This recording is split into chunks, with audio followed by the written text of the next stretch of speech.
So today I decided to work out with my son. We're having a midday workout.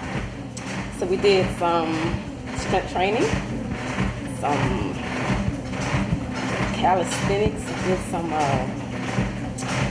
jumping jacks, some knee ups, some curls, some weightlifting. We always end the workout with cardio, so I'm on my treadmill. And I love this. I love working out. It feels like the best thing that I can do for myself. A healthy choice. It's like everything else flows from it, you know. I choose better things to eat when I work out, because it's like, why work out if I'm going to sabotage the workout with bad eating habits? So, whew, what a wonderful way to choose joy. I wanted to talk to you guys about our virtue of the week, which is openness. And as I've shared with you before, whenever I find myself being judgmental of someone else, when I find that I am judging them and saying, hey man, that person's not being very open, I know that that's an opportunity for me to learn something about myself. It's really not that that person isn't being open, it's someone not necessarily, I guess, meeting the standard that I think they should, because in my mind I would be more open, I guess. So when I find that I'm doing that, I know that I need to do some work on our grill. So I said to myself, yep, that is the virtue for the week. Openness. And so the virtue of openness is being honest, being clear and sincere, being transparent, having no ulterior motive, no hidden agendas, no unspoken messages, no unspoken expectations. I feel like unspoken expectations are the death of relationships, whether it's expectations you have of yourself or expectations you have of others. If you don't speak it, do you really give the person an opportunity to meet your expectation? As an educator, we tell teachers, as an administrator, we tell teachers, clear expectations. Tell kids what you want, show them how to do it, give them opportunities to practice. That shouldn't just stay in the classroom, that should be life.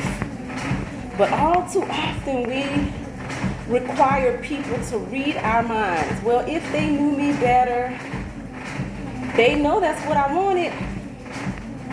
Well, doesn't everybody just know that that's the way it ought to be? No, it's not. That is, in my opinion, a very unloving thing to do, to have an expectation of someone without clearly stating it to them. And then you say, well, I told them. Well, guess what? They live in life, like real life. They might have forgot. I mean, just put it out there and say, hey, this is what I need. And always give a person the opportunity to meet your expectations. And when they don't, I mean, either way, again, as an educator, when kids do what we want them to do, we give them praise. That's feedback. And then when they don't do what we want them to do, we give them corrective feedback, right? Critical feedback. This is how you can improve in that area. This is how you can improve. Why don't we do that in relationships? In romantic relationships, in familial relationships, in friendships? Why don't we do that for ourselves? You know, that whole idea of reflecting. You know, at the end of the day, you reflect and say, these are the things that I set goals for myself. And even, you know, grade yourself on a continuum. This is where I'm beginning. This is where I want to end. Where am I in this process? Whew, what a great way to show love for yourself. What a great way to be open with yourself. I think openness is about communications. And lately, the thing that keeps coming up for me is leave nothing unsaid. I know I read a lot of messages where people say, you know, words are nothing, actions are everything. I disagree. I agree to a certain degree. I agree to a certain degree. When a person's actions don't match their words, there's an issue. But I think that a person's words are important because we often misinterpret actions. I tell students again all the time, it always goes back to my practice. I'm an educator, so this is where I get a lot of confirmation and for the beliefs that I have. Sometimes we interpret a person's facial expression as a judgment of us, or we interpret a change in behavior as a change in affection. And sometimes we interpret someone's lack to say something or do something to mean something. And I'm not saying that it doesn't, but why not be clear? Why not just say it? Why make people have to interpret and assume and guess and hurt unnecessarily?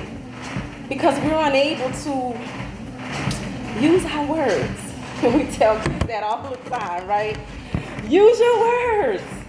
But we as adults don't do it. And I always say that our kids do what we teach them to do. They watch us.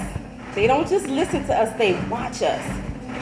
And so if we want them to use their words instead of their behavior, we have to use our words instead of our behavior. And then we got to go a step further and make sure that our words and our behaviors are in alignment with each other. And so I say all of that to you because I'm saying it to myself. Any message that I ever deliver to you guys is because that's what I'm learning. And as I learn it, I'm so excited about learning it. I want everybody to be on the learning journey with me. And so I hope that you guys are enjoying the questions, the reflection questions, and that you're engaging in them. You don't have to write it down. I don't write any of that down, but I do take time to reflect. You know, as I write those questions, as I look at particular lines on the virtue card, I think to myself, where am I on that practice? Whew, we hold no hidden agendas. I'm looking at the card right now, and the line that popped out at me was, we hold no hidden agendas.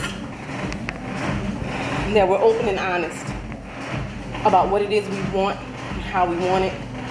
Because when we do that, we give people an opportunity to choose whether or not they can or are willing to do those things. Open communication. Man, I know that there's an area that I can grow in, and I believe everybody can definitely benefit from that.